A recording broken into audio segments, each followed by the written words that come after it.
Pendant que tu es assis, dis juste à ton voisin qui est à côté, j'honore le Christ qui vit en toi.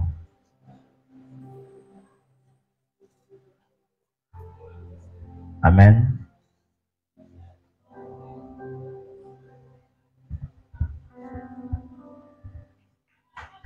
Je dis bonjour à tout le monde.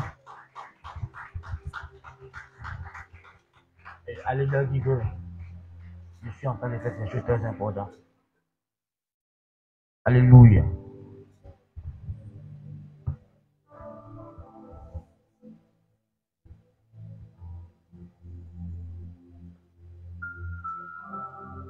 Regarde ton voisin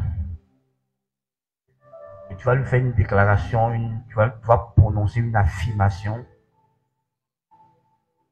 Regarde-le et puis dis-lui, voisin, tu peux changer l'histoire. Voisin, tu peux changer l'histoire. Amen. Qui est sûr qu'il peut changer l'histoire? Je viens tout à l'heure. L'histoire seulement. Qui est sûr qu'il peut changer l'histoire? Amen. Que ce soit l'histoire de ta propre vie, que ce soit l'histoire de ta famille, que ce soit l'histoire de ta nation, est-ce que tu es certain que tu peux changer l'histoire? Avant que nous n'existons, il y a des hommes comme nous, il y a des femmes comme nous qui ont existé et qui ont changé l'histoire de leur vie, l'histoire de leur famille, l'histoire de leur nation, de façon positive. Parce que tu peux changer l'histoire de ta vie ou de ta famille de façon négative. Nous, on ne veut pas le côté négatif là. On veut le côté positif. Donc, il faut voir changer l'histoire dans le côté positif et non le côté négatif. Et vous voyez, il y a un jeune homme, nous connaissons sa vie parce que nous l'avons déjà lu, on a écouté des prédications sur sa vie. Il était préoccupé par une saison que vivait son peuple, sa nation. On lui avait raconté des histoires sur son pays, sur sa nation, de ce que son pays avait un grand Dieu, de ce que son pays avait un grand Dieu qui a fait de grandes choses pour eux. Mais à son époque, à lui, il lui a semblé que Dieu n'existait pas ou que Dieu avait abandonné son peuple. Que Dieu n'était plus avec eux. Parce que quand il regardait la réalité qu'ils étaient en train de traverser, il a perdu foi en ce Dieu-là. Il ne croyait plus en la présence de ce Dieu. Mais pourtant, il était préoccupé, il réfléchissait, il pensait. Il cherchait à comprendre pourquoi ces choses se produisaient dans sa nation. Avec tout ce qu'on lui a dit sur ce Dieu, avec l'alliance qu'il a tissée avec ses pères, pourquoi ces choses se produisent? Où était-il pour que tout ceci leur arrive? Et il était préoccupé par ça. Marie qui était préoccupé par ça, il était aussi apeuré devant la force de l'ennemi, devant la tyrannie de l'ennemi, devant leur cruauté et leur méchanceté. Il se demandait est-ce qu'ils allaient s'en sortir. Et un jour, pendant qu'il partait cacher sa petite récolte, il va avoir une rencontre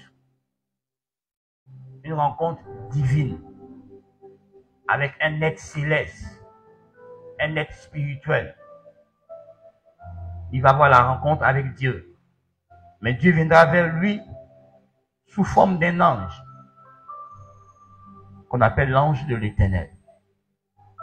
Et l'ange va le saluer d'une façon étrange, d'une façon qui n'est pas naturelle pour lui. Et l'ange va lui dire que Dieu est avec lui. Alors ce qui se passait dans son monde intérieur, dans son cœur, dans son âme, il va le faire sortir. Il va dire à l'ange, si Dieu est avec nous, pourquoi tout cela nous arrive? Pourquoi tout ceci? Pourquoi nos biens sont pillés? Pourquoi? Et l'ange ne s'occupera pas de lui, continuera dans sa lancée. L'ange lui dira, va, avec la force que tu as, va et délivre ton peuple de la main de ses ennemis. Il va encore parler avec l'ange en lui disant, regarde-moi bien, regarde même ma famille. On est si insignifiant en Israël. Et moi, je suis si insignifiant dans la maison de mon père. Comment je vais aller face à une telle armée de plusieurs peuples pour libérer mon peuple? L'ange lui dira que Dieu est avec lui. Et au terme de la conversation, du dialogue avec l'ange, il va accepter de se lever et de faire ce que Dieu lui demande. Mais comme il avait encore des doutes, il va donner plusieurs signes à Dieu pour que Dieu montre que c'est lui qui lui a parlé, que c'est lui qui s'est révélé à lui, c'est lui qui l'envoie entreprendre une telle mission. Et Dieu va être patient envers lui jusqu'à ce qu'il soit totalement convaincu, totalement sûr que la vision qu'il a eue, que la rencontre qu'il a eue est une vraie rencontre. C'est vraiment Dieu qui lui a parlé. Alors il va se lever, il va le faire. Mais avant de commencer la mission, la deuxième instruction que Dieu lui donnera s'adressera à lui-même et à la maison de son père. Il devait régler un problème personnel et à la fois familial. C'est que son père, qui était sacrificateur de Dieu, avait cessé d'adorer Dieu, était devenu sacrificateur de Baal, était au service de Baal. Et son père avait un autel personnel élevé à Baal. Et Gédéon devait régler ce problème, renverser l'autel de Baal qui appartenait à son père, qui appartenait à tout le village, à toute la tribu, et bâtir un autre autel à l'Éternel, avant qu'il n'entame sa mission.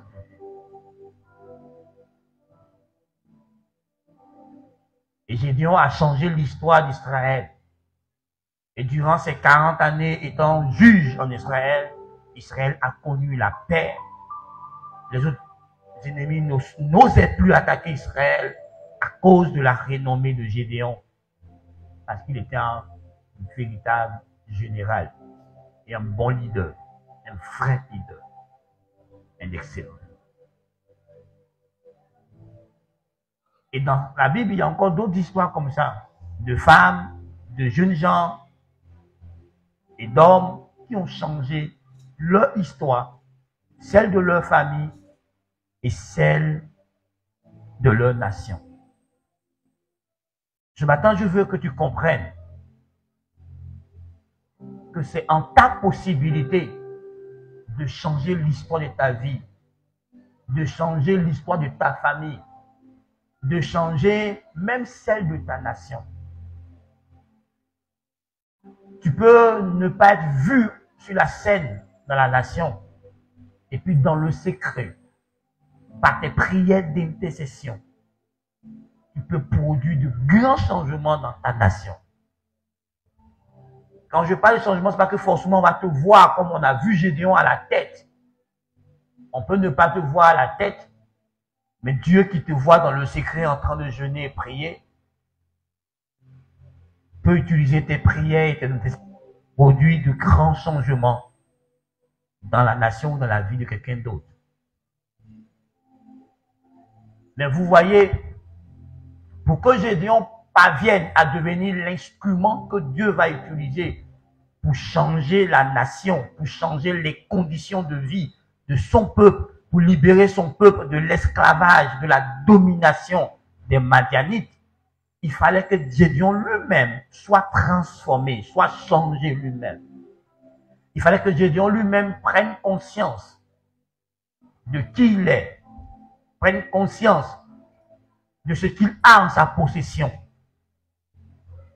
et qu'il avance, qu'il règle certaines choses dans sa propre vie, sur le plan spirituel, sur le plan mental, avant que les choses ne se produisent. Vous voyez, quand l'ange le salue, l'ange lui dit vaillant héros. Mais Gédéon ne se voit pas lui-même comme un vaillant héros. Il ne sait même pas qu'il était vaillant héros, parce que lui se voit comme quelqu'un d'insignifiant, quelqu'un d'incapable, quelqu'un de rien. Il ne s'accorde même pas aucune valeur lui-même, ou dit même à sa propre famille, parce qu'il dira que sa famille est la famille la plus pauvre, la plus misérable d'Israël, de toutes les tribus d'Israël. Même au niveau même de sa tribu, la tribu de Manassé, il trouvera que la tribu est la plus petite, la plus insignifiante de toutes les tribus d'Israël. Mais ce n'est pas ce que Dieu voit ou ce que Dieu pense de lui. Donc, il fallait que Dieu réussisse à travailler dans sa perception, dans sa mentalité, dans sa manière de voir. Notre défaite, notre victoire commence là, dans notre perception, notre mentalité.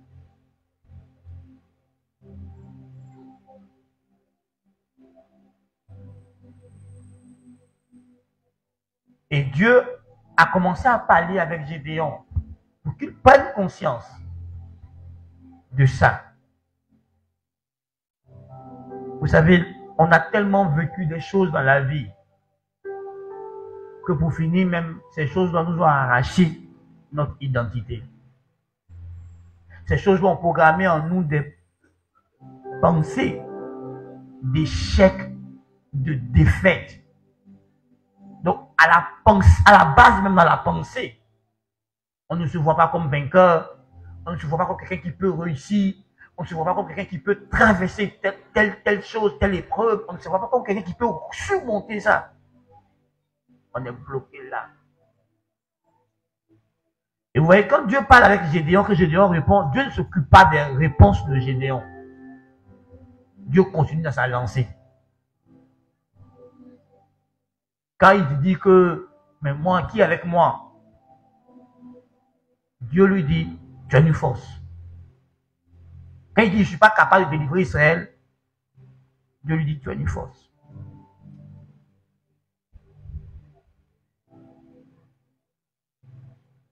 Oui.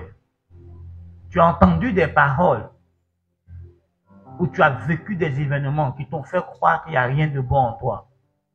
Qui ont étouffé, qui ont caché des capacités, même innées, en toi. L'ennemi a réussi à te convaincre sur tellement de choses. Au final, tu es assis dans une situation, tu subis la situation, alors que tu es capable de la changer. Tu es capable de sortir de là pour une meilleure situation, pour une meilleure condition de vie.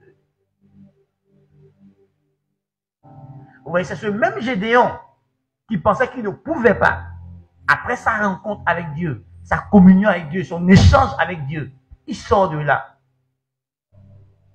en tant que vaillant, en tant que valeureux combattant, en tant que général leader. Il va faire un appel sous les drapeaux et plusieurs jeunes gens, plusieurs hommes vont répondre à son appel à venir et aller libérer Israël. C'est-à-dire que toutes ces personnes-là n'attendaient qu'un mentor, qu'un guide, qu'un leader, quelqu'un qu'ils allaient suivre. Ils n'étaient pas d'accord par rapport à la situation, mais ils attendaient un meneur.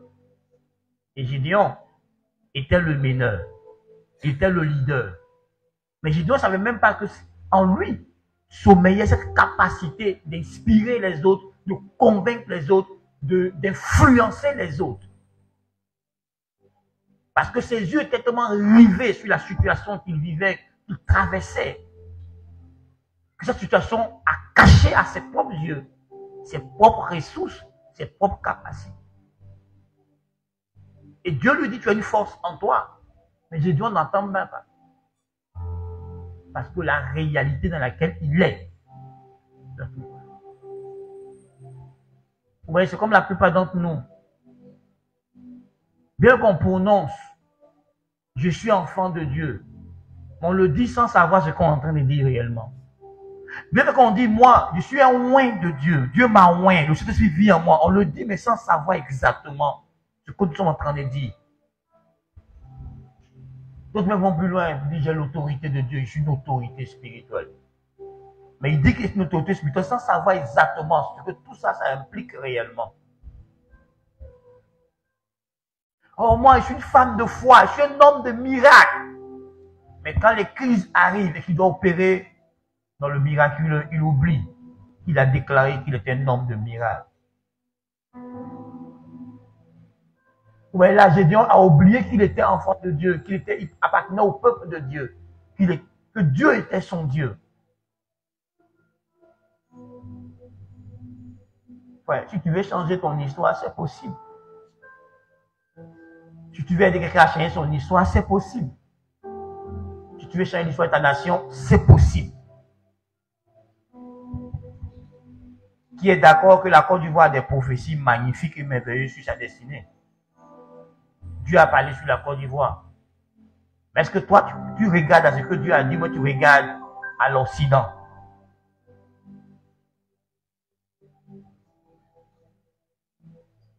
Quand il y a des années en arrière, quand Dieu nous a fait la grâce qu'on disait aux gens que l'ancien président reviendra, il y a un qui m'a regardé comme ça, il dit, toi, tu es dans un rêve. Tu comprends? C'est qui l'a enlevé là? C'est la France. Et c'est la France, la France. Tu es dans un rêve. Tu rêves. C'est Dieu qui t'a parlé. Tu rêves. Tu t'assois. Et puis il est revenu. C'est comme quand on dit aujourd'hui, à certaines choses, d'autres personnes disent, c'est pas possible. Et ceux qui sont là, c'est pas possible.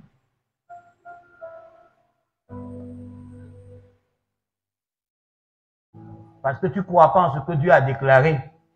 Tu veux que nous tous aussi, il ne faut pas croire en ce que Dieu a déclaré. Tu vois, frère, pour changer ton histoire, commence à découvrir toi-même qui tu es vraiment. Si tu n'as pas la réponse à qui je suis, il te sera difficile. Parce que le maître de la vie, il t'envoie des épreuves, il t'envoie des défis, parce qu'il sait ce que lui il a déposé en toi. Il sait de quoi tu es capable, il sait que tu peux surmonter cette épreuve, tu peux sortir de là, tu peux faire ça. Il t'envoie même des idées de création d'entreprise. Mais quand tu te regardes toi-même, tu ne te vois pas comme chef d'entreprise. Tu ne te vois pas comme quelqu'un qui est capable de créer une entreprise et de mener cette entreprise à un certain sommet. Tu te dis, mais où est l'argent? Je connais qui même dans la vie, là même, qui va m'aider pour être chef d'entreprise, moi. Moi qui mets à la place de le, là, à la place de là, le. Moi qui oublie des accords, qui va m'écouter, chef d'entreprise? Le pasteur là, il rêve, hein? Il sait de qui il parle. Est-ce qu'il sait, il me connaît? Est-ce qu'il connaît mes mauvais coups? Dieu sait qui tu es. Et quand Dieu te parle, il parle à ton identité que lui, il a. Pas l'identité que tu t'es donnée, ou l'identité que les hommes t'ont donnée. Lui, il parle à l'identité que toi, tu as, que lui, il sait que tu as. Il parle à la personne que tu es. Parce qu'il connaît la vraie personne que tu es. Il s'en fout comment dire ça? Des maquillages que le diable a mis. Lui, il sait qui tu es. Donc, ouais, il parle à Gédéon. Il sait que Gédéon est capable d'être juge. Il sait que Gédéon est capable de libérer son peuple. Il sait que Gédéon est capable de le faire. Il lui dit vaillant héros. Ouais, nous, chez nous les humains, un héros, c'est celui qui a fait des exploits. Ce n'est pas celui qui n'a rien fait encore. Tu vois, est-ce qu'il a fait quelque chose? Rien. Mais Dieu lui le voit comme un héros. Parce que Dieu voit déjà dans l'esprit ce qu'il va faire. Dieu sait déjà qu'il a créé pour être ça. Il a créé pour qu'il soit l'héros. Il a créé. Quand il parlait à Jérémie, il dit, avant que tu ne sortes du sein de ta mère, moi Dieu, je t'ai consacré, je t'ai mis à part pour être prophète de Dieu. Pourtant, Jérémie n'avait pas encore prophétisé. Il n'avait jamais donné aucune prophétie. Jérémie a été préparé pour être sacrificateur. C'est le premier jour où il devait présenter son office de sacrificateur qu'il a prophétisé pour la première fois. Mais quand Dieu lui parlait que de prophète, Jérémie n'avait jamais prophétisé, et personne d'Israël ne savait qu'il était prophète. Mais Dieu, lui, le savait. Quand Moïse commence à agir comme le libérateur, il n'est même pas conscient qu'il est le libérateur d'Israël, il n'est même pas conscient qu'il est le législateur d'Israël. Mais c'est en lui. Donc il sait une force pour le pousser à vouloir défendre ses frères. Et quand on le menace de mort, il fuit. Et 40 ans plus tard, il croise Dieu dans le buisson Adam et il découvre que ce qu'il faisait, c'est pour ça que Dieu l'a épargné, Dieu l'a gardé en vie. Mais quand il le faisait, quand il se sentait poussé à le faire, il ne comprenait même pas pourquoi. Parce qu'il ne savait pas que c'est à ça que Dieu l'avait prédestiné. Alléluia. Frère, Dieu sait qui tu es. Et Dieu sait comment il va orchestrer les choses pour que tu découvres qui tu es.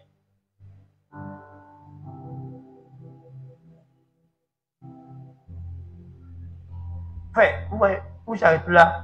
Il y a des choses, il y a des conditions de vie que j'acceptais. Mais où j'arrête là, je n'accepte plus. C'est lié à ce que j'ai découvert de moi, de qui je suis devant Dieu. Donc il y a des choses que je ne peux pas accepter. Par exemple, il est hors de question pour moi de retourner en arrière. Quoi qu'il arrive, je vais avancer. Je ne peux pas accepter de retourner en arrière. Jamais.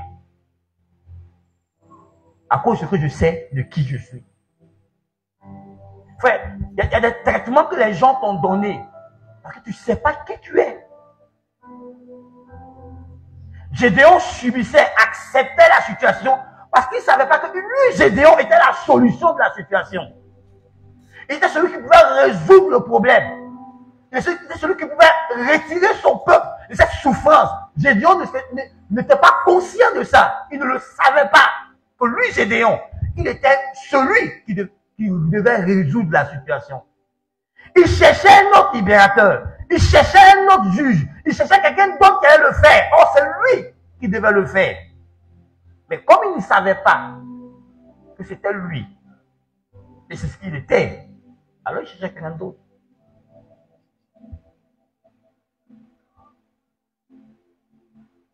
Frère, tu subis juste la vie. Tu as accepté des choses, tu t'es résigné dans tellement de choses. Parce que tu ne sais pas qui tu es. Ouais, pendant des années, on nous a dit à nous les chrétiens, on va accepter la pauvreté et la misère pour aller au ciel.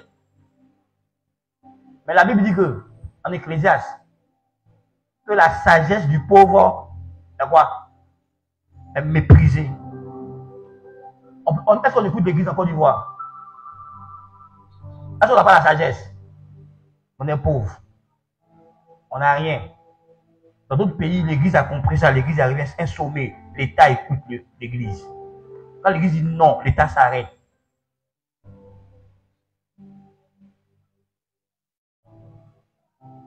Pourquoi on écoute l'église catholique?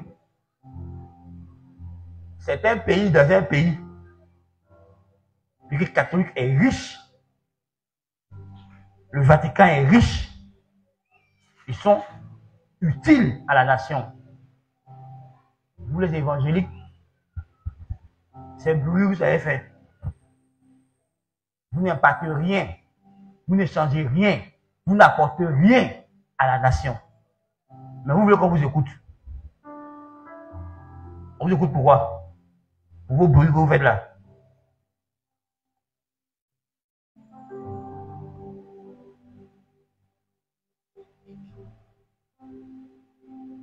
Ouais. On ne sait pas qui on est. Est-ce que l'Église est consciente de qui elle est dans la société?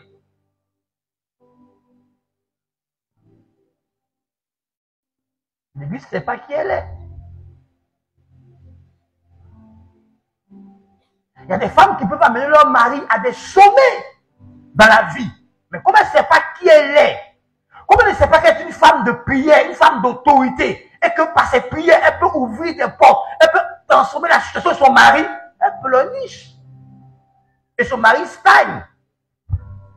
Parce qu'elle ne sait pas qu'elle est une femme que Dieu écoute, et que par ses prières, elle peut ouvrir des portes. Par ses prières, elle peut amener son mari à saisir des opportunités et puis évoluer dans la société. Donc, ils se contentent du peu, alors qu'ils peuvent avoir meilleur. Parce que la femme qui est l'aide de son mari, qui a été oint par Dieu pour le pousser plus loin, elle n'est pas à son poste parce qu'elle ne sait pas qui elle est. Donc, elle est assise dans la maison sûrement. Ouais. Il y a plein de familles qui croupissent dans des problèmes, de cette situation, parce que la personne que Dieu a destinée pour changer l'histoire de sa famille, lui-même ne sait pas encore qui il est. Donc il se permet de jouer avec sa vie, il se permet de vivre dans le péché, il se permet d'être paresseux, d'être négligent, parce qu'il ne sait pas que toute sa famille repose sur sa montée à lui dans la gloire, pour le faire sortir des ténèbres. Donc il joue avec sa vie. Parce que l'ennemi a réussi à le rendre égoïste. L'ennemi a réussi à le rendre paresseux. Donc il se contente du peu qu'il a. Il est là. Il se fout du sort de sa famille. Alors c'est lui qui est censé conduire sa famille dans une autre dimension. C'est lui qui est censé donner un nom à sa famille. Il y a plein de personnes qui ont rendu le nom de leur famille tellement grand. Asalfo a rendu le nom de sa famille grande. Même le diguer pour les voilà. Quoi? Hein? Il a rendu sa famille grande. Par contre, lui, dans sa famille, il y a une star. Qui connaît sa famille avant lui? Frère, écoute-moi. Peut-être Dieu te destine à marier un milliardaire, mais toi-même, là, tu ne te prends pas au sérieux. C'est la beauté seulement qui te drague.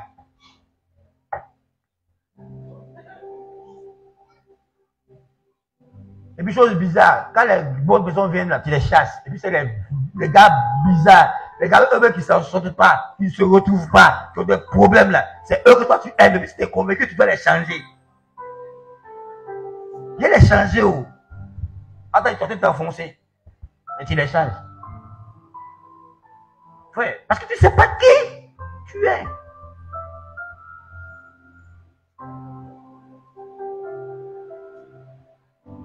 Quand tu sais qui tu es, tu dis, même si je souffre aujourd'hui, je ne souffrirai pas demain. Donc, je vais attendre. Tu n'accepteras pas qu'on te donne des raccourcis. Nous avons un exemple, hein, en la personne de Babo. Il a été tenté par Oufoué pour tuer sa vision. Il a refusé. Une fois mis dans son compte, il a abandonné le compte. Il est allé en exil. Les Blancs l'ont tenté.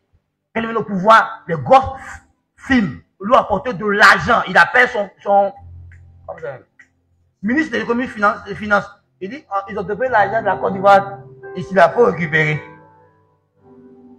Parce qu'il savait qui il était et ce qu'il voulait. Il faut la proposer d'être ministre. Il dit non, lui, il sera président. Il est devenu quoi? Président. À l'arrière, on doit tout proposer. Il dit, il ne vend pas mon pays. Il est milliardaire par son travail. Il n'a pas volé, il est milliardaire. Quand on a compté ses rentes Viagra, ça l'a rendu milliardaire. De pauvre, il est milliardaire. Il a changé la vie de sa famille. C'est fini. Pour peu être pauvre. Parce qu'il est milliardaire. Parce qu'un seul milliard, on peut dépenser ça sur des temps très longs. Frère, on a plein d'histoires. Dans la vie, que ce soit en sport, en politique, en culture, partout. Des gens qui savaient qui ils étaient et ce qu'ils voulaient, ont fini par atteindre. Frère, si tu ne sais pas ce que tu veux, pourquoi je suis sur la terre ici? Quelle est ma vision? Donc, après avoir découvert qui tu es, c'est pourquoi tu es sur cette terre. Tu es là pourquoi? Tu es là pour accompagner les autres, ou tu es là pour laisser des traces dans l'histoire, pour marquer l'histoire. Et dans quel domaine tu dois marquer l'histoire? As-tu découvert ta vision? As-tu découvert le but de ta vie? Oui, tu diras, pasteur, mais l'église a une vision. Oui, l'église a une vision. Mais malgré que l'église a sa vision, toi, Dieu a une vision pour toi. Et cette vision-là rentre dans la vision de l'église. Mais tu as une vision personnelle que tu dois découvrir. Tant que tu n'es pas devenu ce que Dieu dit que tu es, tu n'es pas utile à cette église. Dieu t'a envoyé dans une vision, mais parce que ta vision à toi rentre dans la vision de l'église. Donc si tu ne deviens pas ta vision, tu n'aideras pas l'église à avancer. Je donne un exemple. Si Dieu a, dans son plan, il veut faire toi quelqu'un qui est multimilliardaire pour créer des entreprises et que tu es assis là, que tu vas commencer même à mettre petit baka pour faire gombo. Et si par toi, Dieu veut embaucher plein de frères ici, ces frères-là attendent, sont au chômage technique à cause de toi seul. C'est toi qui es chef d'entreprise. Tu peux aller travailler pour quelqu'un. Alors tu es censé être un chef d'entreprise qui emploie d'autres personnes. La dîme de ton salaire n'est pas comparable à la dîme de ton entreprise. Parce que ce que tu peux donner comme chef d'entreprise pour que l'église avance n'est pas pareil que ce que tu donnes comme salarié. Donc si tu ne deviens pas ce que Dieu veut que tu sois, il y a un problème. Si tu es censé être un politicien, et puis on dit que ce politicien, il a dans notre église, ça donne des avantages. Parce que si tu es mon fils, que tu es le maire d'une commune, il ne fait qu'une lettre pour avoir intérêt. Le maire donnera intérêt à son église. Ça sera des avantages. Le maire peut parler à un autre maire d'une autre commune en notre faveur pour qu'on ait un autre terrain là-bas. Donc tu vois, si tu ne deviens pas ce que Dieu veut que tu sois, tu nous handicapes.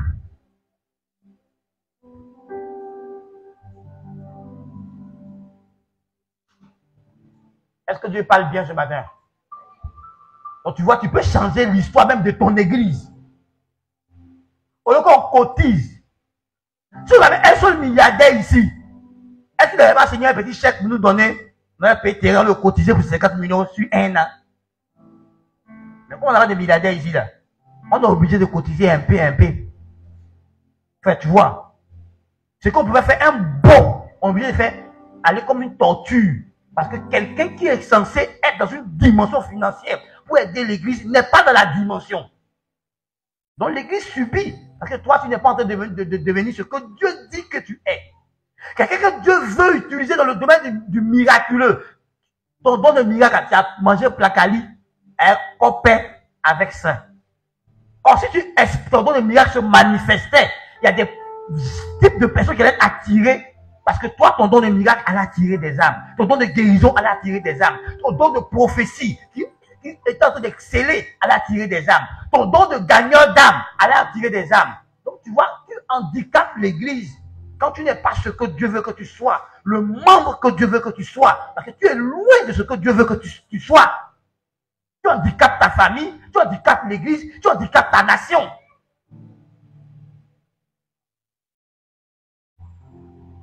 Parce que tu n'as pas découvert qui tu es pour devenir ce que tu es. Tu n'as pas découvert ta vision. Quelle est l'intention dans laquelle Dieu m'a créé? Pourquoi Dieu m'a créé? Pourquoi Dieu m'a sauvé? Qui suis-je? Et où vais-je? Où je m'en vais? Je vais où? Quel est mon but dans la vie?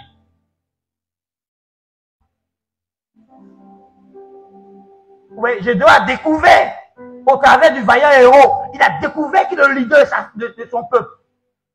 Il a découvert qu'il est le général de l'armée de son peuple. Qu'il est le chef d'état-major de son peuple. Il est le chef des armées de son peuple. Il est le leader, il est le juge. Il a découvert qui il est. Ça a changé la condition de son peuple. Il a fait toute la différence. Parce qu'en découvrant qui il est, il a découvert son but. Parce que Jésus savait qu'il était le Messie. Que quand le diable lui a proposé tous les royaumes de la terre, il a dit non. Quand le diable a proposé tous sortes de péchés, il a dit non. Parce qu'il savait que le Messie devait être sans péché pour racheter l'humanité. Parce qu'il savait qui il était. Mais quand il va à ses disciples, qu'est-ce qu'on dit de moi? Qu'est-ce que les gens disent? Il dit vous. Quand eux, ils ont dit que son père a dit, voilà, ça c'est moi. Mais pourquoi il n'a pas accepté quand on lui disait, il est l'un des prophètes? Parce que c'est pas lui. On envoie Jean-Baptiste. Dis-lui qui tu es. Es-tu le Messie? Il dit non, je ne suis pas le Messie. Je suis juste la voix de celui qui crie dans le désert. Je suis celui qui prépare le chemin du Messie. Donc, il savait qu'il n'était pas le Messie. Frère, quand tu sais qui tu es, tu connais ta valeur, tu connais ton but dans la vie, pourquoi on puisse te distraire, te déconcentrer, c'est le problème. Parce que ta vision te donne une ligne de conduite. Ta vision te donne une direction. Ta vision t'aide à choisir ton monde relationnel, ton environnement. Tu ne mettras pas des gens qui vont détruire ta vision dans ton environnement. C'est la vision que tu as qui fait que tu choisis ton équipe, qui choisit tes fréquentations, tes lieux de fréquentation, ta vision.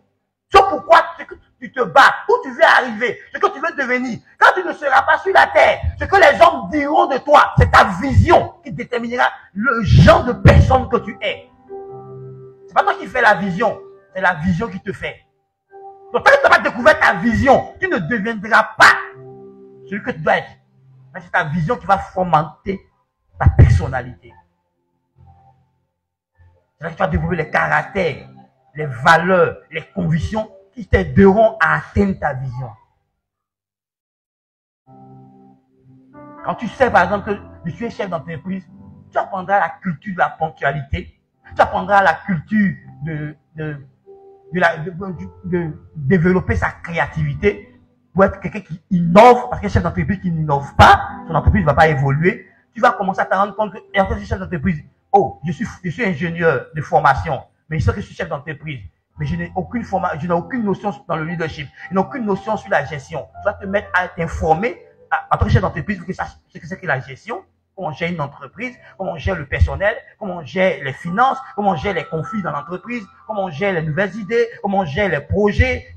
Tu vas commencer à t'informer. Bon, je suis leader. Donc, comment faire? Tu vas commencer à t'informer. Alors, tu vas commencer à chercher d'autres chefs d'entreprise qui ont déjà réussi. Tu vas chercher à vouloir être leur ami pour que tu apprennes d'eux. Mais tu n'es pas chef d'entreprise dans ta tête et puis tu marches avec quelqu'un. Quelqu'un qui est au black. Lui va t'aider comment à chef d'entreprise. C'est ça. Vous voyez? C'est ta vision qui déterminera les lieux que tu vas fréquenter. C'est ta vision qui déterminera les personnes que tu veux avoir dans ta vie.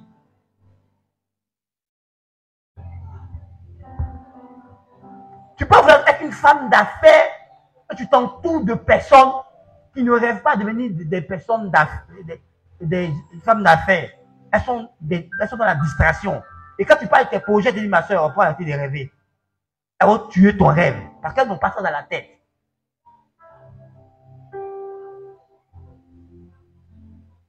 Pourquoi Jésus n'est pas allé marcher avec les sacrificateurs? Parce qu'il sait que ceux-là, ils vont tuer sa vision.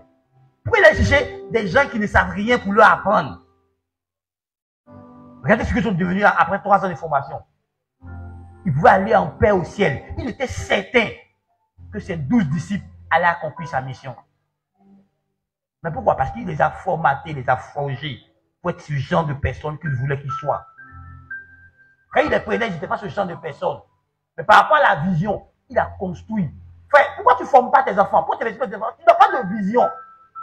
Parce que tout visionnaire prépare sa succession pendant qu'il a envie. Il trouve ses successeurs et puis s'investit dans ses successeurs. Donc quand il meurt, il n'y a plus quelqu'un pour continuer la vision. Parce qu'un leadership sans succession est un échec.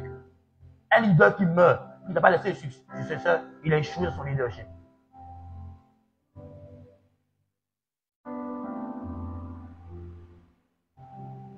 On parle des Bouygues, on parle des grandes familles. Mais c'est quelqu'un qui a créé ça. Il y a eu un leader qui a créé ces grandes familles sur des générations, sur des saisons. Ils ont mis leur enfant à l'école par rapport à la vision. L'enfant vient travailler dans l'entreprise familiale. Ils ont créé ça. C'est pour ça que la Bible dit, un peuple sans vision est un peuple sans frein. Pourquoi tu cours dans tous les sens? Parce que tu n'as aucune vision. Tu ne sais pas ce que tu veux devenir. Tu n'as pas découvert le but auquel Dieu t'a assigné dans la vie. Pourquoi il t'a créé? Qu'est-ce que Dieu veut faire de ta vie? Tu ne l'as pas découvert. C'est pour ça que tu es prêt à fuir. Parce que tu ne sais même pas. Mais quand tu as découvert ton but, que tu es en train de souffrir, d'avoir une épreuve, tu sais pourquoi tu souffres. Tu sais que c'est à cause de ce but-là que tu es en train de souffrir. Donc tu te disposes à faire des sacrifices pour atteindre ton but, pour atteindre ta mission dans la vie. Quand Gédéon a compris que lui il est le leader de son peuple, et que si lui ne bouge pas, son peuple ne bougera pas, que c'est le leader qui trace le chemin, il s'est levé, il a tracé le chemin, et son peuple l'a suivi, ils ont eu la liberté. Remarquez bien, tant que Josué était en train de pleurer Moïse, de l'autre côté du rivage, tout Israël était de l'autre côté du rivage, tout le monde était assis, derrière le Jourdain, entre Canaan et Israël, c'était juste le Jourdain, mais le leader qui doit les conduire était en train de pleurnicher la mort de son mentor. Il a fallu que Dieu vienne lui dire, Josué, Moïse là, il est mort. Si tu veux, fais tous les funérailles. Il faut te blesser le corps. Il ne va pas ressusciter. Lève-toi. Puis passe le Jourdain. Car c'est toi qui feras entrer ce peuple en possession de leur bénédiction. Et puis il s'est levé. Il a écouté Dieu. Il a posé les actions. Alors Israël est allé à Canaan. Frère, tu es leader de ta famille. Et tu dors. Tu ne réfléchis pas.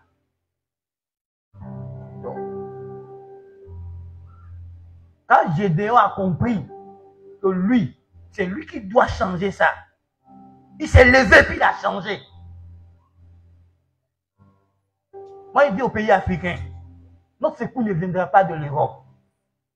Notre secours viendra de nous-mêmes. Donc, si on ne se lève pas nous-mêmes, nos pays ne vont jamais émerger. Parce que Paul Kagame, il s'est élevé. Aujourd'hui, le Rwanda qui a connu un génocide. Regardez comment le Rwanda est bâti aujourd'hui. Ils ont les meilleurs hôpitaux, ils ont les meilleures écoles. Comment il a fait ça? Il a compris que le leader, il a changé le leadership de son pays. Aussi longtemps que les Ivoiriens ne comprendront pas pour prier pour avoir de vrais leaders, la Côte d'Ivoire ne sortira pas. Malgré toutes les ressources qu'on a, nos problèmes, on a de mauvais leaders à la tête de nos nations. Je pèse bien mes mots. Parce qu'un leader, c'est quelqu'un qui met les besoins des autres avant lui ses propres besoins. Un leader ne vit pas pour lui-même. Un leader vit pour ceux qui le suivent. C'est quelle Côte d'Ivoire on aura dans 20 ans, dans 30 ans? Notre école est détruite. Notre diplomatie est détruite. Nos richesses sont en train d'être pillées. Mais parce que on n'a pas de vrais leaders qui vont se lever. On n'a pas de vrais leaders qui sont prêts à mourir pour le bien-être de la Côte d'Ivoire. Ils nous font de beaux discours lors de leur campagne d'élection. Mais quand ils viennent, ils font le contraire de ce qu'ils ont dit. Parce qu'ils ne sont pas des leaders. Ce sont des gens qui veulent juste avoir des positions pour s'enrichir et non pour aider ce pays à aller loin. Regarde toutes les ressources de Yopougon. Marche dans la rue Yopougon. Yopougon n'est pas encore développé. Regarde comment s'il n'est pas développé. Les villes ne sont pas développées. Pourtant, on a des richesses énormes. Parce qu'on a des mauvais leaders qui prennent de mauvaises décisions. Quand tu entends des milliards qui sont détournés à longueur de journée, tu comprends. Ils ne sont pas là pour nous aider, ils sont là pour s'enrichir. Donc nous, on doit se lever, prier pour que Dieu nous donne de beaux leaders. Des gens qui comprendront qu'ils sont élevés pour élever la nation. Ils sont élevés pour bâtir la nation. Ils sont élevés pour bénir les Ivoiriens et non pour s'enrichir eux-mêmes.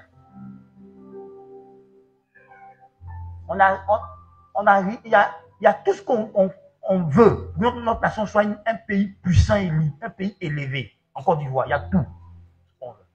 Tout ce qu'il faut. Seulement qu'on n'a pas de vrais leaders qui vont nous aider. Les gens n'ont pas de vrais rêves pour ce pays. Ils ont des rêves pour leur vente, mais pas des rêves pour la nation ivoirienne. Ce ne sont pas des patriotes. L'intérêt de la nation ne les intéresse pas. C'est leurs intérêts personnels qui les intéressent. Alors, dans notre administration, on cherche des opérateurs économiques, des hommes d'affaires, parce que le ministre, parce que le directeur du cabinet, le directeur du cabinet, le directeur financier du cabinet du ministre veut que l'opérateur qui veut s'installer lui donne sa part. Le ministre veut sa part. Son directeur cabinet veut sa part. Son directeur financier veut sa part. Et puis on descend. Le gars dit, bon, à cette allure-là, mes milliards vont finir. Et puis il s'en va ailleurs. Juste en qui on doit se confier, c'est la même chose. Vous voyez, une de mes filles, elle a divorcé en 2014. En 2023, elle découvre qu'elle n'a jamais divorcé. Pourtant, elle a eu grosse. Papier judiciaire, signé par juge. Maintenant, elle va faire sa pièce d'identité. Le nom de son mari est mis sur sa pièce d'identité. Elle dit non, il y a divorcé, on va dans tel endroit. On dit que ton divorce n'a jamais été prolongé, que tu es toujours marié légalement. Que ce que tu dis à papier là, c'est un faux. Mais pourtant, il y a signature cachée de juge dessus.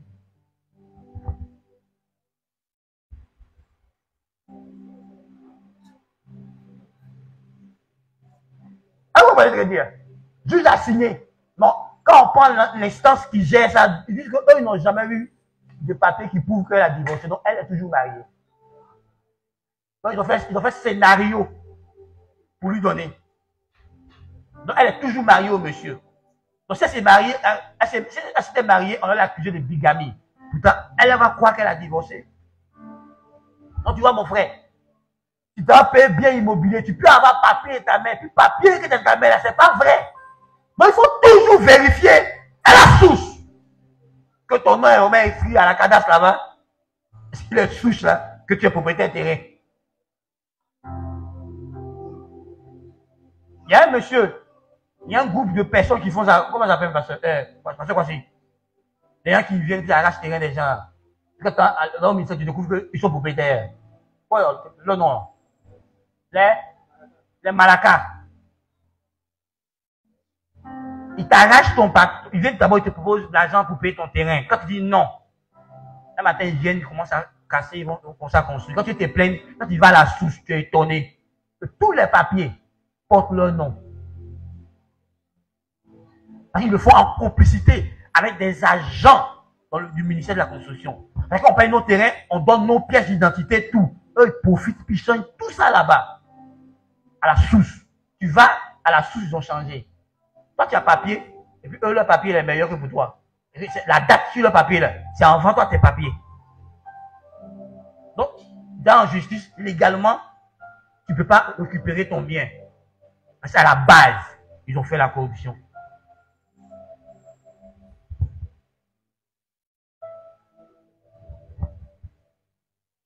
Moi, je vais fermer la parenthèse. Parce qu'on n'a pas de bon leader. Et toi, tu es un leader en devenir.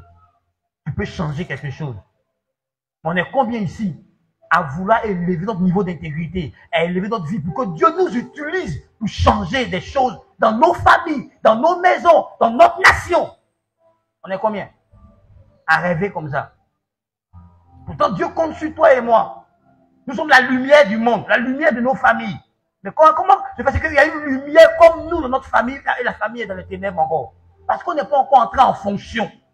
On n'opère pas comme la lumière qu'on est pour produire des changements dans nos familles. Donc, quelle est ta vision? Est-ce que tu as découvert pourquoi Dieu il t'a créé noir et non blanc? Parce qu'on te dit que Dieu il fait rien par hasard. Tout ce qu'il fait, il a un but précis. Pourquoi tu es attiré? Pourquoi tu es ça? Pourquoi tu es dans cette famille? Dieu a quelque chose qu'il veut faire avec toi, là où tu as placé.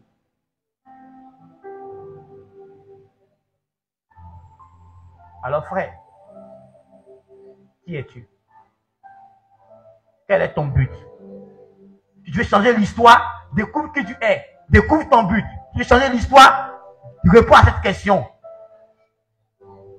De quoi suis-je capable? Parce que Dieu lui a dit, Gédéon, va avec la force que tu as. Si tu veux, on peut prendre la force à la fois dans son sens propre comme dans son sens figuré. Dans son sens propre, c'est la force physique. C'est la force physique, être vigoureux. Mais dans le sens figuré, il y a plusieurs définitions que je vais lire.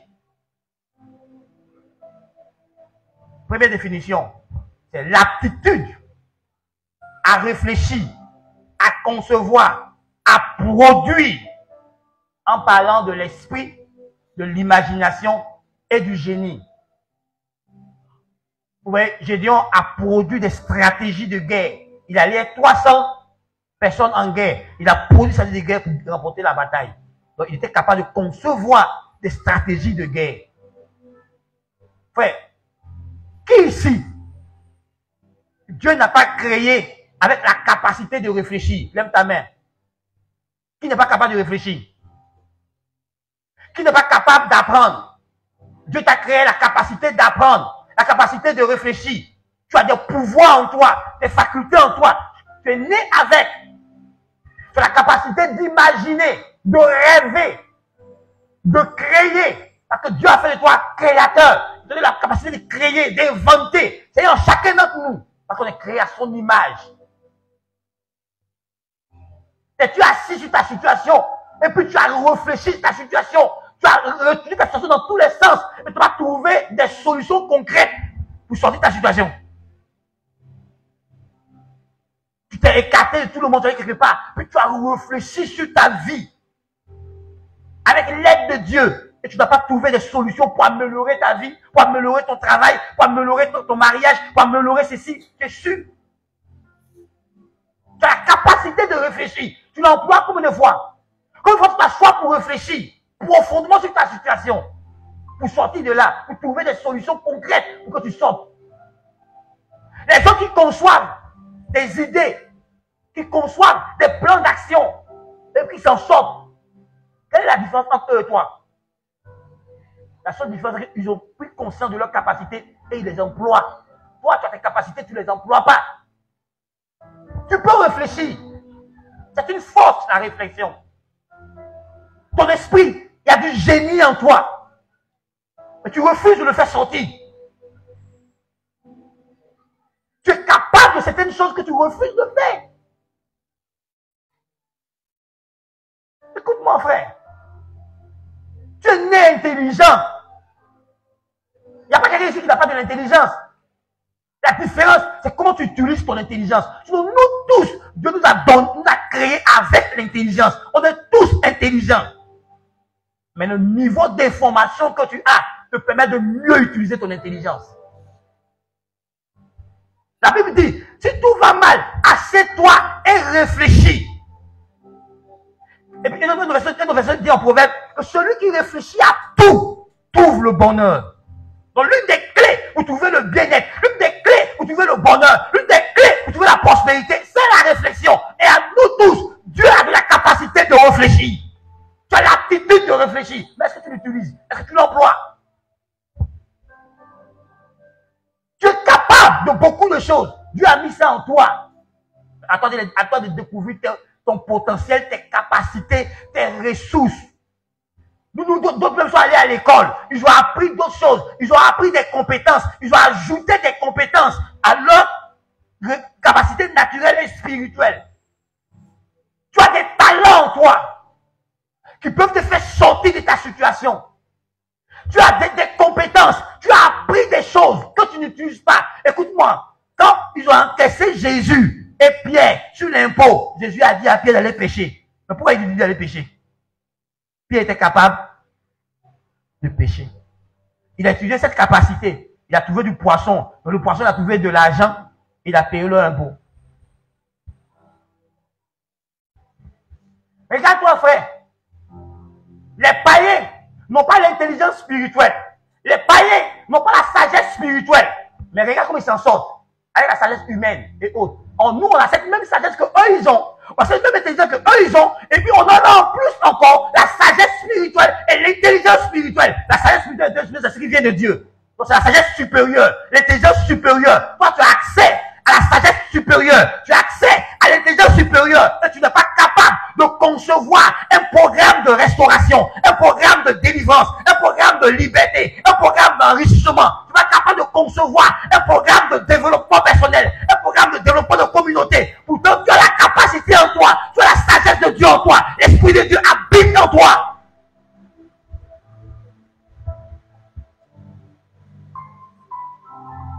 Votre monde est parti à l'école loin. On a des capacités. Mais s'asseoir et travailler, on ne veut pas.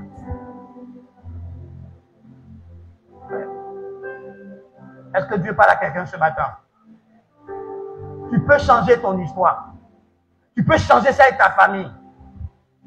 Si tu t'assois en prière avec Dieu, réfléchissant sur la situation de ta famille, Dieu te révélera des choses cachées. Dieu te dira ce qui se passe. Et Dieu te dira que faire pour enlever ta famille dans cette souffrance.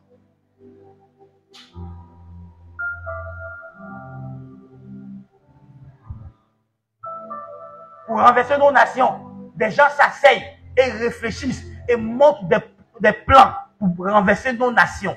Et ils réussissent. Ils montrent des stratégies. Comment soulever le peuple, comment faire ceci, comment faire cela. Et puis ils réussissent. Toi, tu es intelligent. Dieu t'a doté d'intelligence. Tu as l'intelligence financière, tu as l'intelligence artificielle, tu as l'intelligence spirituelle. Tu as tout ça. Mais tu fais quoi? Il y en a ici, tu sais, Dieu t'a fait grâce. C'est facile pour toi d'entrer en contact avec des personnes haut placées, des personnes importantes, des personnes politiques. Mais tu n'utilises pas ton intelligence pour bâtir tes relations, pour que ces relations soient solides et que ces relations te soient utiles. Tu ne te demandes pas pourquoi Dieu permet que je croise un homme politique. Cet homme politique-là, qu'est-ce qu'il peut m'être utile demain dans 20 ans, dans 5 ans, si il y a une bonne relation avec lui? Frère, tu as des capacités en toi, tu as des ressources en toi. Donc tu peux rendre ta vie meilleure, tu peux rendre ta vie excellente à tous les niveaux. Frère, nous tous, on peut communiquer. Et on peut communiquer très bien. Si on fait les efforts, si on a compris que la communication est importante dans la vie, et particulièrement dans le couple, que tu n'as pas à communiquer avec ton conjoint, toi et ta femme, vous accomplirez des grandes choses. Toi et tes enfants, vous accomplirez des grandes choses. Si vous apprenez à communiquer, vous apprenez à écouter, vous apprenez à vous parler, vous apprenez des choses. Les choses s'apprennent. Et tu peux apprendre à être un meilleur communicateur. Tu peux apprendre à être un meilleur mari. Tu peux apprendre à être une meilleure épouse. Parce qu'il y a des gens qui ont échoué et quand ils ont compris qu'ils peuvent apprendre, ils ont appris. Et aujourd'hui, le couple est à un niveau d'excellence parce qu'ils ont fait le travail qu'il fallait tous les deux. Tu peux désapprendre et réapprendre. Tu te rends compte que tu as développé des habitudes, des comportements, des attitudes qui te mettent en retard. Tu n'as qu'à désapprendre pour apprendre. Tu n'as qu'à te débarrasser de ces mauvaises habitudes pour apprendre de saines habitudes. Mais tu refuses d'apprendre. Et quiconque refuse d'apprendre ne va pas avancer. Parce que l'ignorance détruit. Parce que tu es privé de lumière, tu seras détruit. Et tu as la capacité, la force que Dieu t'a donnée. Tu as des choses insoupçonnables en toi. Mais tant que tu ne te mets pas à fouiller, tu ne découvriras pas qu'en toi, il y a des choses extraordinaires que tu peux faire pour que tu t'en sortes. Arrête de justifier la paresse. Arrête de voir un lion sur la route. Arrête. Maintenant, quand il a réfléchi, il dit, parce que quand il réfléchit, il a mal à la tête. Tu as mal à la tête. Mais tu vas rester dans la même condition de vie là. Si tu n'utilises pas ta réflexion. C'est même ça là. On dit qu'il faut méditer, il faut réfléchir dessus. Tu vois, tu peux savoir et chercher à appliquer, c'est différent. La théorie et la pratique est différente. Tu dois avoir l'intelligence pour acquérir la théorie. Tu dois avoir l'intelligence pour pouvoir prendre ta théorie pour la mettre dans la pratique. Et c'est là que le succès et la gloire va venir. Ouais. Dis-moi, cette année, quelles sont les nouvelles choses que tu es en train d'apprendre? Quelles sont les nouvelles leçons de vie que Dieu t'a données? Quelles sont les leçons que tu as tirées de tes échecs d'hier pour ne pas subir les échecs aujourd'hui? Quelles sont les leçons? Écoute-moi, frère. Dieu m'a enseigné il y a des années en arrière. Si tu veux une chose, et puis le résultat est contraire, entre en toi-même. Tu empruntes un chemin qui ne t'amène pas là-bas. Comment Dieu m'a appris cette histoire-là? Il m'a appris ça à partir du témoignage. Oh, celui qui a fait l'électricité là. Thomas. Voilà, Thomas Alva Edison. Parce que c'est par son témoignage que Dieu m'a appris ça. Parce qu'il a dit qu'il a appris 1500 fois comment on ne fait pas l'électricité. On a dit, tu as échoué. Non, il n'est pas échoué. J'ai appris 1500 fois des formules qui ne font pas l'électricité. Alors j'ai appris que quand tu as un échec, tu t'assois, tu réfléchis. C'est que le chemin que j'ai emprunté ne me conduit pas au succès. Je change de chemin. Pour réussir dans ce que je veux. Frère, qu'est-ce que tu es en train d'apprendre? Qu'est-ce que tu es en train d'apprendre de ta stagnation? Pourquoi tu stagnes? Pourquoi il n'y a pas de progrès dans ta vie? Pourquoi tu ne t'assois pas pour te rendre compte que chaque année, tu fais les mêmes choses? Les 6 premiers mois de l'année, tu es tout feu, tout flamme. Au milieu de l'année, tu commences à mourir. Tu finis l'année en... Regarde-toi. Tu as commencé un sujet de prière. Je veux telle chose. Tu as commencé à prier. Quand un mois a passé, que c'est pour arriver net, tu as fait quoi? Tu as relâché. Et puis après encore, un frère vient ou un pasteur vient, il t'exhorte, il t'encourage, tu te relèves dans la prière. Quand ça tarde un peu, tu relâches encore.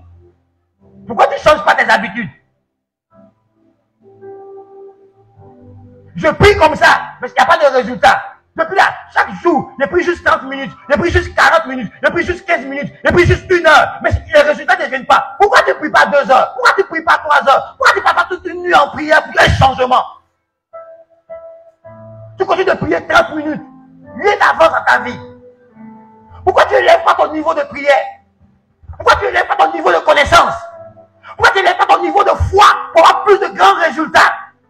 Qu'est-ce que tu fais pour développer ta foi, pour travailler ta foi, pour que ta foi soit plus faible, ta foi soit plus solide, ta foi soit plus efficace pour aller de l'avant? Pour que tu as la foi. Et tout est possible à celui qui croit. Que ta foi t'ouvre le monde à toute possibilité. Frère, tu ne dois pas accepter que saison après saison, il n'y ait pas de progrès dans ta vie, il n'y ait pas de changement dans ta vie, alors que Dieu t'a donné le pouvoir de choisir la vie que tu veux. Tu as le pouvoir de choisir. Dieu a dit à Israël, j'ai mis la vie et la mort devant de toi, la bénédiction et la malédiction devant de toi. Choisis la vie. Tu as le pouvoir de choisir la vie que tu veux.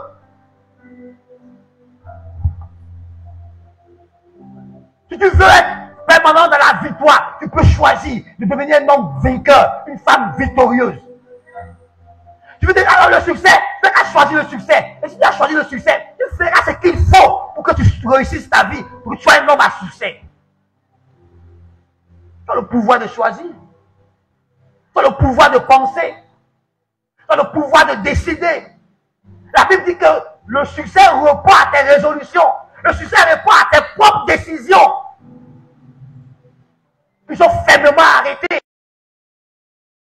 Tu as le pouvoir de méditer.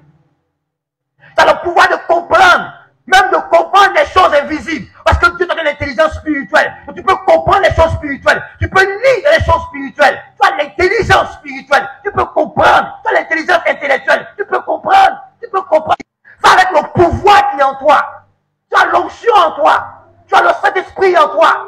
Tu as la puissance de Dieu avec toi. Tu as été oué de la puissance de Dieu. Tu es porteur de la puissance de Dieu. Tu es l'instrument que Dieu utilise pour libérer sa puissance. Et toi, tu pleures devant la puissance des ténèbres. Tu pleures devant la puissance de Satan. Alors que la puissance qui est en toi est plus grande que la puissance qui est dans le monde. Appris comment on exerce l'autorité.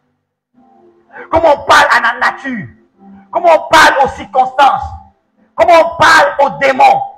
Écoute-moi, les mystiques apprennent comment utiliser le soleil pour empêcher quelqu'un d'évoluer. Les mystiques apprennent comment lire la ligne des mains des gens pour découvrir leur destin. Feu mystiquement contre toi, ça te détruit.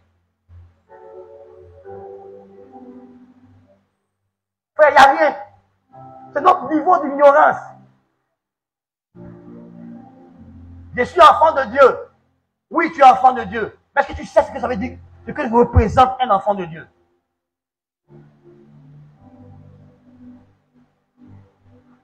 Un matin, je méditais, puis Dieu m'a dit, est-ce que tu sais que tu es invincible? Est-ce que tu sais que je t'ai rendu invincible de par ta nouvelle naissance? Je dis, comment ça, Seigneur? Il dit, prends ta Bible. Va dans Jean. Va dans 1 Jean, chapitre 5, verset 1, lis. Je lis. On dit, tout ce qui est né de Dieu triomphe du monde. Tout ce qui est né de Dieu triomphe du monde. Et bien, le verset 6 dit, qui est celui qui triomphe du monde? On dit, celui qui croit que Jésus est le Fils de Dieu. Alors, j'ai pris mon dictionnaire et j'ai le mot triomphe. Triomphe veut dire ramener les choses à ta domination. Donc, tu es un dominateur. Ensuite, Dieu m'amène encore dans la parole de Dieu. Il prend Romains chapitre 8, il est prêt. Vers le verset 26, verset 36, 37, on va lire, je lis, et je découvre que je suis plus que vainqueur. Je suis plus que vainqueur par celui qui m'a aimé. Ensuite, je découvre encore en Luc chapitre 10, verset 9, que j'ai le pouvoir, j'ai l'autorité de marcher sur les serpents, sur les scorpions, sur toute la puissance de l'ennemi. Et la Bible va plus loin. Rien ne pourra te nuire. Rien ne pourra te détruire. Donc il n'y a rien venant de Satan qui peut me détruire parce que j'ai le pouvoir de détruire les œuvres du diable. J'ai le pouvoir de neutraliser le diable. J'ai le pouvoir pour chasser tous les démons. La Bible dit que ceux qui ont cru en Jésus, parce qu'il y a des miracles accompagnant ceux qui ont cru, en mon nom, ils chasseront les démons. J'ai le pouvoir de chasser les démons. J'ai le pouvoir de guérir toute maladie, toute infirmité. J'ai le pouvoir en moi. J'ai la capacité en moi d'empêcher Satan de me nuire. Et la Bible dit que ma foi est le bouclier avec lequel j'arrête tous les traits enflammés du diable. Donc tout ce que le diable peut lancer contre moi, j'ai la foi pour balayer du réveil de ma main spirituelle tous les flèches du diable et avancer. Quand j'ai compris ça, je n'accepte pas une défaite. Je n'accepte pas de ne pas avancer. Je n'accepte pas que Satan remporte une victoire sur moi. C'est une insulte. Et un autre verset dit, en 1 Corinthiens, je crois bien, qu'en Christ, nous sommes toujours triomphants. Je suis en Christ. Et en Christ, on dit que j'ai la possibilité de toujours triompher. Que importe les défis qui se présentent à moi, que importe les combats à moi, mais si je suis conscient que j'ai Dieu avec moi, la Bible dit qu'avec Dieu, je ferai des exploits. Celui qu'on ne peut pas battre, celui qui est imbattable, celui qui est tout puissant, celui qui détient tout pouvoir est avec moi. Celui que Satan n'a jamais vaincu, il vit en moi, Jésus-Christ. Comment je peux jouir d'une communion avec Jésus-Christ et subir la défaite? C'est que si c'est comme ça, je dois revoir ma communion avec Jésus-Christ. Est-ce que je vis une bonne communion avec Jésus-Christ? Est-ce que je suis dans une bonne relation avec Jésus-Christ? Il n'est pas possible. La Bible dit, je bâtirai mon église. Et les portes du séjour des morts ne pourront pas prévaloir sur mon église, ne pourront pas dominer mon église. Et je suis membre de l'église de Jésus-Christ, que l'enfer ne peut pas dominer. Je suis membre de l'église de Jésus-Christ, que l'enfer ne peut pas détruire, ne peut pas anéantir. Parce que Jésus, la tête, est dans son église. Il vit en moi.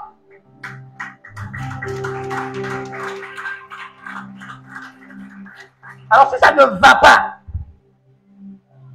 je dois regarder en moi. Est-ce que j'emploie avec intelligence les ressources que Dieu m'a données, les capacités que Dieu m'a données? Écoute-moi. Frère, Dieu ne peut pas te poser 1 million dans ta main. Et puis 5 ans après, tu es pauvre. Tu as fait quoi déjà? Vous voyez? Tous ceux qui ont de l'argent et qui ne s'en sortent pas, j'ai découvert en étudiant, ce n'est pas le montant que tu as qui est le problème. C'est ta gestion. Le montant que tu as qui est le problème. Même si tu as aujourd'hui 50 000, que tu peux avoir mensuellement 50 000, tu dois t'arranger pour que 50 000 grandissent, se multiplient. Pourquoi? Parce qu'en nous, Dieu nous a bénis. Il a dit, soyez féconds, multipliez-vous. Donc tu as la capacité de tout multiplier. Parce que tu as la fécondité, tu as la fertilité en toi. Donc tu peux tout multiplier. Donc Dieu t'appelle à porter du fruit.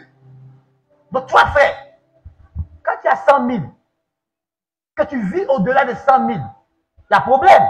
Or, quand tu as 100 000, que tu vis en descendant de 100 000 et que tu peux épargner même 20 000 francs par mois, en 10 mois, ça te fait 200 000. Dans l'année, ça fait 240 000. 240 000, tu peux investir ça dans un projet. Un petit projet. Ensuite de suite. Ouais, par exemple, pour avoir un hectare de manioc, il te faut juste 150 000. Et pendant 9 mois, tu auras une récolte de plus de 1 million. Pour 150 000 francs, tu as une récolte de plus d'1 million. Donc tu vois, frère, tu peux t'en sortir. Mais c'est impossible que tu aies de l'argent. Et ton argent n'est pas en train de se multiplier. Ton argent n'est pas en train d'évoluer. Et que tu prends tout l'argent et tu dépenses. Écoute-moi bien. J'ai appris avec Dieu que dans chaque somme d'argent que j'ai, il y a ma sémence. Il y a ce qui va pouvoir à mes besoins. Mais il y a ce qui doit être sémé pour pouvoir revenir. Ce dont tu veux dire dans le français financier. Il y a, dans chaque somme d'argent que j'ai, il y a un montant qui doit être forcément affecté à l'investissement. Donc je ne peux pas avoir un montant d'argent et puis le dépenser intégralement.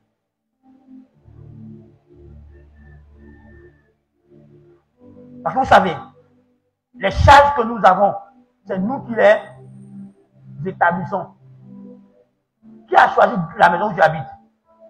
C'est toi. Tu peux choisir une maison dont le loyer est moins bas. C'est toi qui as choisi. Donc les charges que tu as, c'est toi. Si ta facture de courant augmente, parce que tu as allé chercher climatiseur, tu as mis chez toi, tu as 4 frigos, tu as 4 congélateurs, tu as climatisé dans toutes les chambres. Comment tu peux payer une facture de moins de 100 000? Sinon, tu peux dire, pour le moment, je laisse climatiseur. Pour le moment, il me contenter de 2 frigos, et puis il laisse les 2 autres, au lieu de 4 frigos, il fait 2. Ça va réduire ta facture. Et puis l'argent, le surplus qui est là, tu peux l'utiliser à autre chose. Donc, tout est une question de ta gestion. Tout est une question de tes priorités dans la vie. Et les gens ici, chaque mois, ils vont payer un nouveau habit. Chaque mois, ils payent une nouvelle chaussure. Quand il y a un nouveau portable, ils veulent changer de portable. Moi, mon portable, ça ne va pas bug. Il est là. Je ne suis pas dans le couloir, on change de portable. Là, le portable est changé, il ne peut pas faire autre chose. Je n'ai pas encore réussi. J'ai pas des fondements solides. Et puis, je veux vivre comme un pacha. Et il y a quelqu'un qui vit comme ça. On a la même vie. Donc, tu vois, c'est quand tu ignores ton niveau de vie. C'est par rapport à ton niveau de vie que tu programmes tes dépenses. Donc, quand tu vois quelqu'un d'autre qui a ça là, son niveau de vie lui permet. Et toi, tu te mets dedans. Alors que tu n'as même pas un compte bancaire à 100 000. Mais tu penses que je suis de 200 000. Toi, tu vois, toi, il faut regarder ce que tu fais. Toi, regarde ce que tu fais. Tu n'as pas un compte bancaire de 100 000, mais tu penses que je suis de 200 000. Tu n'as pas un compte bancaire où il y a 100 000, mais tu as un portable de 800 000 dans ta main.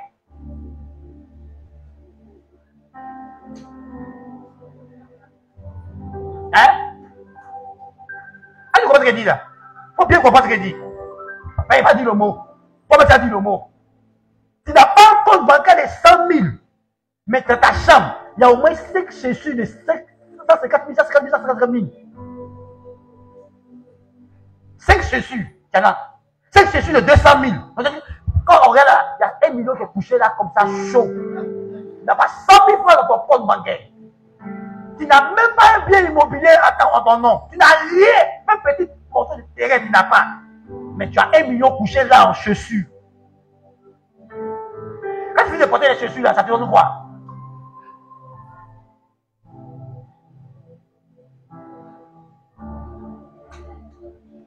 Frère, tu veux que tout ce qui est à la mode, tu veux avoir. Mais toi, tu n'as pas de bien, tu n'as pas de compte bancaire, tu n'as rien. Mais tu as tout ce qui est à la mode. Mais tu te moques de quelqu'un d'autre. Il a porté sa chemise paille. Tu ris. Mais le gars qui a porté sa chemise paille là, il a été construit immeuble. Écoute-moi, je marche avec des Yaoussas. Je marche avec des Béninois. Je marche avec eux. C'est là que j'ai compris. Il dit, patron, que nous, on ne comprend pas les Ivoiriens. Que quand ils nous voient vivre dans certains pays, ils se moquent de nous. Même quand les chez nous au pays, ils vont voir ce qu'on a déposé là-bas. Donc, ils vivent dans un quartier qui l'empêche de dépenser. Toi, tu penses qu'il est bête. Oh, il est plus intelligent que toi.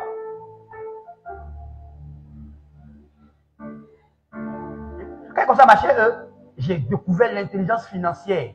J'ai commencé à faire mes recherches moi-même pour voir que. Ah. Le gars vient matin, il mange GABA. GABA, c'est dans son corps jusqu'au soir quand il va aller à la maison. Mais l'Ivoirien, matin, il claque 5000 francs dans le petit déjeuner. À midi, il va dans un restaurant chic. On lui a une facture salée de 35 000. Et puis il continue de vivre là. Hein? Vous voyez? Ton petit déjeuner, si tu le. Attends, tu as l'habitude de déjeuner. Ça fait quoi si tu ne manges pas de 6h à 18h? Ça ne va pas mourir, tu as l'habitude. Tu bois l'eau, et puis tu gardes l'argent. Mais toi seul, tu dépenses 5 000 francs comme petit déjeuner. Plus 5 000 francs par jour. Il y a des gens ici, là, ils vont matin dans une pâtisserie. Ils prennent café, ils prennent croissant, ils prennent pain au chocolat. Aïe, il y a des trucs. Aïe, pour aller chez Kaiser Soze, on les a vus là-bas. C'est toi qui ne peux pas partir là-bas. Tu vois pas? Bon, si on suppose que tu mets 1000 francs par jour, comme déjeuner, à la fin du mois, ça fait combien? 30 000, non? 30 ou 31. Bon, si tu divises ça en deux, ça fait quoi? Et puis tu gardes les 15 000 là.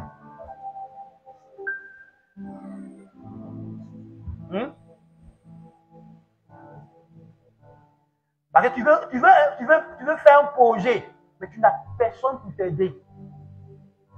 Pourquoi tu ne mets pas un peu, commencer ta chose petit à petit, au fur et à mesure d'agrandir ton projet, jusqu'à ce que tu arrives à la dimension où tu dois arriver. Parce que même les banques, quand tu vas les voir là, pour investir dans ton projet là, ils cherchent à savoir ce que toi-même tu as fait personnellement d'abord, avant qu'eux ils mettent l'argent dedans. Frère, il y a un jeune qui vient me voir, il dit non, lui il veut faire pressing. Il dit c'est bien, c'est un bon projet. Et puis il a déposé sur ma table tous les histoires de pressing. Ça faisait un peu de 3 millions et quelques. Et puis il était assis là. Puis tu vois, papa, on ne veut pas m'aider. Il dit petit, il dit oui. Il dit je vais t'aider. Il dit papa, tu m'aider. Il dit oui, je vais t'aider. Écoute-moi. Numéro 1. Casse ton projet. Il dit oui. Paye une machine à laver. Un fer à repasser. Commence ça dans ton salon. Fais des confetus. Dis dans le quartier que toi tu as blanchi, tu as pressing. L'autre là habille, tu laves, tu repasses, tu le livres. Et puis maintenant, quand tu vas commencer comme ça là, on va mettre un plan financier sur pied où tu vas épargner et puis au fur et à mesure, tu vas élargir ça. Et tu vas atteindre la dimension que tu veux. Il a commencé à faire, il a fait s'en sortir. Je veux magasin d'épargne, mais tu n'as personne. On dit pas des portes, magasins, 5 millions, 10 millions, tu as qui pour faire ça? Aujourd'hui, nous tous, on peut vendre.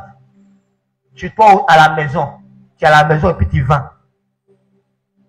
Au lieu de prendre TikTok pour danser à FS, prends TikTok et puis danse avec des articles. Prends Instagram, présente des articles. Prends Facebook, présente des articles.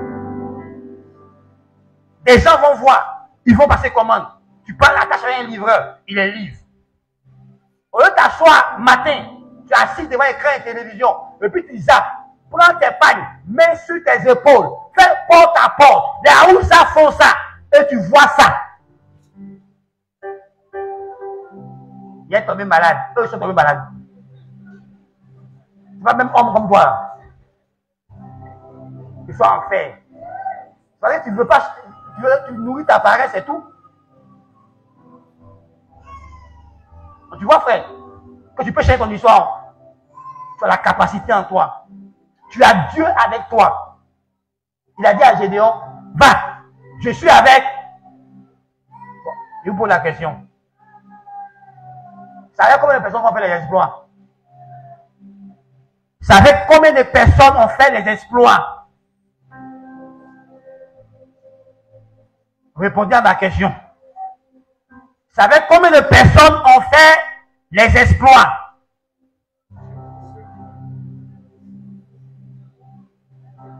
Qui est d'accord avec une seule personne? Non, laissez votre Dieu. Il dit, vous savez combien de personnes ont fait exploit? Une heure. Dans le monde physique, qui est cette personne? C'est toi-même. Dans le monde invisible, qui est cette personne? Tu n'as pas? Est-ce que tu n'as pas Dieu? Maintenant, ferme tes yeux. Ferme tes yeux, on fait l'exercice rapide. Ferme tes yeux. Ferme tes yeux, on fait l'exercice. Commence à compter tes exploits. Commence à compter tes exploits. Compte tes exploits. Parce que tu m'as dit que tu as Dieu. Compte tes exploits. Compte-les.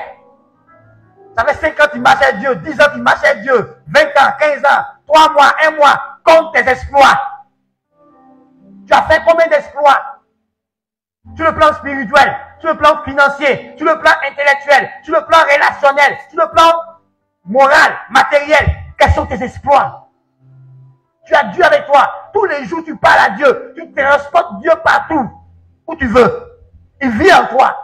Où sont tes exploits? Mais quand Dieu a compris que Dieu avec lui s'est levé et il a fait un exploit extraordinaire, il a libéré son peuple. Et pendant 40 ans, il a maintenu son peuple dans la paix. Où sont tes exploits? N'es-tu pas fatigué d'être humilié? N'es-tu pas fatigué d'être rabaissé? N'es-tu pas fatigué d'être méprisé? Méprisé même par ton propre mari, méprisé par ta propre femme, méprisé par ton entourage, alors que tu as des ressources énormes en toi pour changer ton identité, pour changer l'image de ta vie. N'es-tu pas fatigué d'être frustré? Tu as la capacité de mettre fin à tes frustrations. Tu as la capacité de changer les choses, de t'offrir une meilleure vie. Avec Jésus, tout est possible. Et tu as Jésus, et tu stagnes.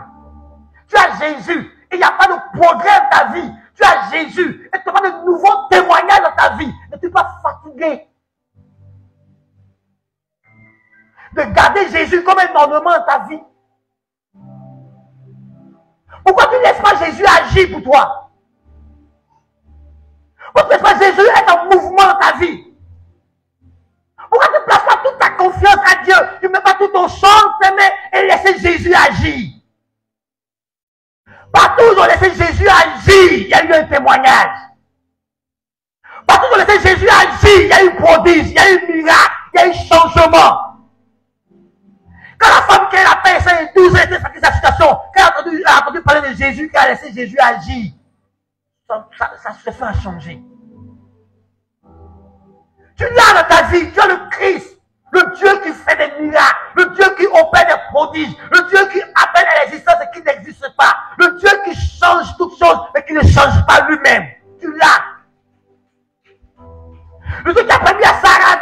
sauver.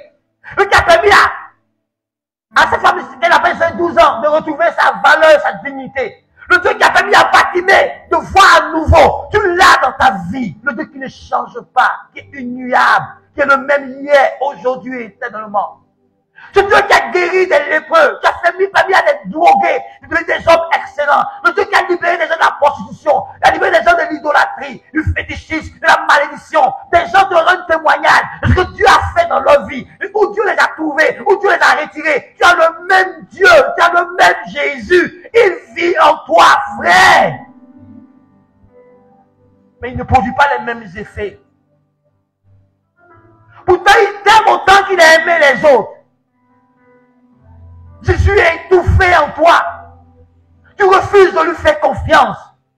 Tu refuses de laisser Jésus être Jésus. Tu refuses qu'il manifeste ce qu'il est. Mais tu vois, le Dieu que les Sarah ont expérimenté, le Dieu que les bâtiments ont expérimenté, c'est le Dieu qui était dans un corps humain limité. Mais celui que toi tu as là, il est dans toute sa gloire, dans toute sa seigneurie. C'est le Jésus glorifié que tu portes en toi. Frère, tu es capable de changer la chose, de réécrire les choses en ta faveur. Tu es capable d'amener toutes choses en ta faveur. Parce que celui qui fait concourir toutes choses, il vit en toi. Si tu te connectes à lui, il fera concourir cette situation en ta faveur. Il changera le problème en ta faveur. Il changera le défi en ta faveur. Il changera la situation en ta faveur. Mais vous voyez, Abraham l'avait pendant 24 ans. Mais Abraham ne marchait pas sous son regard. Abraham ne marchait pas dans l'intégrité. Alors Abraham ne pouvait pas avoir Isaac. Et quand il s'est révélé à lui, il a dit, je suis El Shaddai, le Dieu tout suffisant et tout puissant. Marche devant ma face et sois intègre. Quand Abraham a marché dans sa face, pendant 1 an, il a vu la main de Dieu. Je veux t'interpeller ce matin. Comment tu marches avec Dieu au quotidien? Est-ce que tu as une fois pris Dieu au sérieux dans ta vie?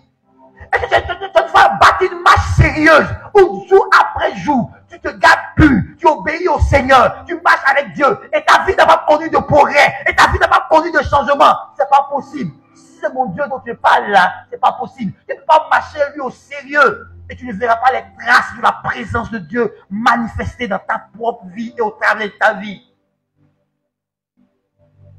Chaque jour est un jour de miracle et de prodige pour moi. Chaque jour, je vois la bonté de Dieu se renouveler et se manifester dans différentes facettes.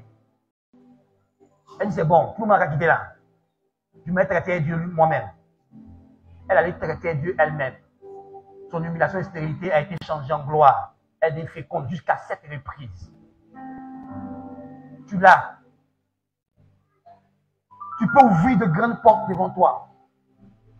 Tu peux incliner des cœurs en ta faveur. Parce que celui qui incline tous les cœurs, Christ, tu l'as en toi. Tu peux changer ta condition de vie. Est-ce que tu es prêt à faire ce qu'il faut? Est-ce que tu désires changer ta condition de vie? Jusqu'à où tu veux une meilleure condition de vie? Jusqu'à où tu veux quelque chose de nouveau dans ta vie? Jusqu'à où tu désires le succès? Tu désires la réussite? Tu désires la gloire? Jusqu'à où tu désires expérimenter la puissance de Dieu? Jusqu'à où tu désires expérimenter Dieu? Jusqu'à où tu veux voir Dieu se manifester dans ta vie? À quel point tu as fait choix de la gloire de Dieu? À quel point tu as fait choix de la justice de Dieu? À quel point tu as fait choix de la glorieuse vie de Jésus-Christ que tu veux la voir se manifester en toi? Alors je te laisse aller en prière. Tu peux commencer à prier ici et continuer à la maison. Mais tu peux changer la situation. Tu peux changer l'histoire. Ton histoire à toi, tu peux la changer. Parce que tu as tout ce qu'il faut pour changer ton histoire. Je t'invite à prier ce matin. Décide que tu changeras l'histoire de ta vie. Tu changeras l'histoire de ta maison, l'histoire de ta famille, l'histoire de ta nation. Parce que le Dieu vivant est avec toi.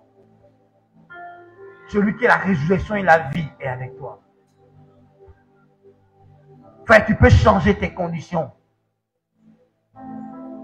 Tu es un stade où tu es devenu imbattable parce que tu as le Christ. Celui qui triomphe en tout. Le vainqueur des nations. Le vainqueur de la mort.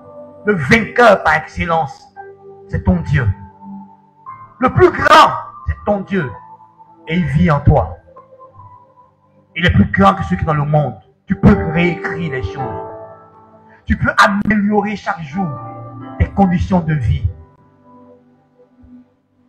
Décide d'aller avec Dieu. Prends conscience que Dieu est là. Prends conscience du potentiel qu'il a mis en toi, des capacités, des ressources qu'il a mis en toi, de la force qu'il a déposée en toi. Parle au Seigneur, bien-aimé. Tu n'es pas obligé de subir des situations. Tu peux les changer. Tu peux amener ces situations à être favorables pour toi. Dans la prière, dans les déclarations de foi, dans l'exercice d'une autorité spirituelle, tu peux changer les situations en ta faveur. Même les situations défavorables peuvent devenir favorables par ta foi, par l'autorité que tu as, par l'onction que tu as. Puise dans l'onction que tu as. Puise dans la grâce que tu as. Puise dans les capacités, dans les ressources que Dieu t'a données et améliore ta vie et celle des autres. Tu peux changer les situations. Tu peux tout changer.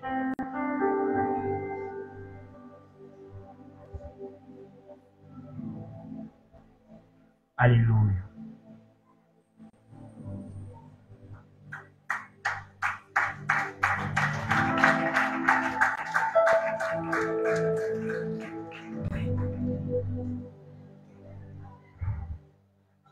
Tu vas incliner la tête, je vais prier.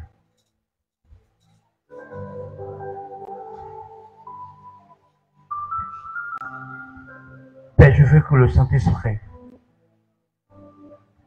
inscrive dans notre ADN, dans notre pensée, que tu nous as rendus capables de tellement de choses.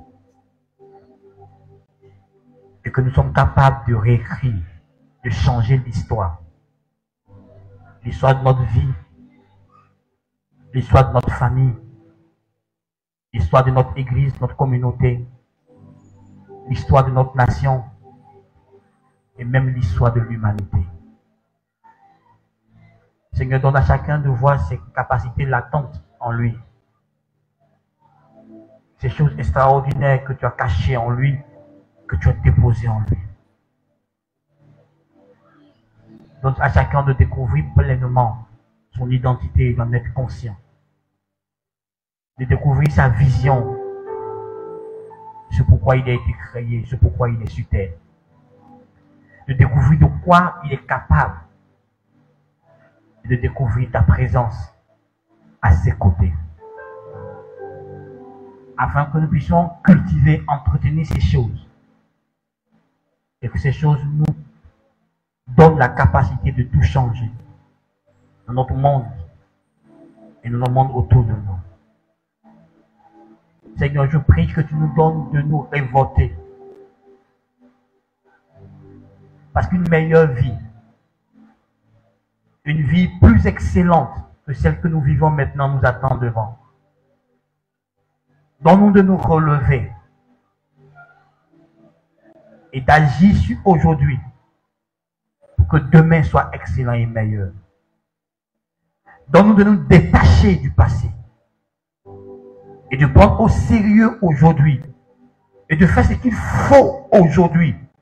Car ce que nous ferons aujourd'hui aura de l'impact sur demain. Ce que nous ferons aujourd'hui va changer ce qu'on a vécu hier. Nous donner, nous placer dans de meilleures conditions aujourd'hui et demain. Aide-nous, Seigneur, à prendre pleinement conscience et à faire ce qu'il faut pour que le changement se produise. À faire ce qu'il faut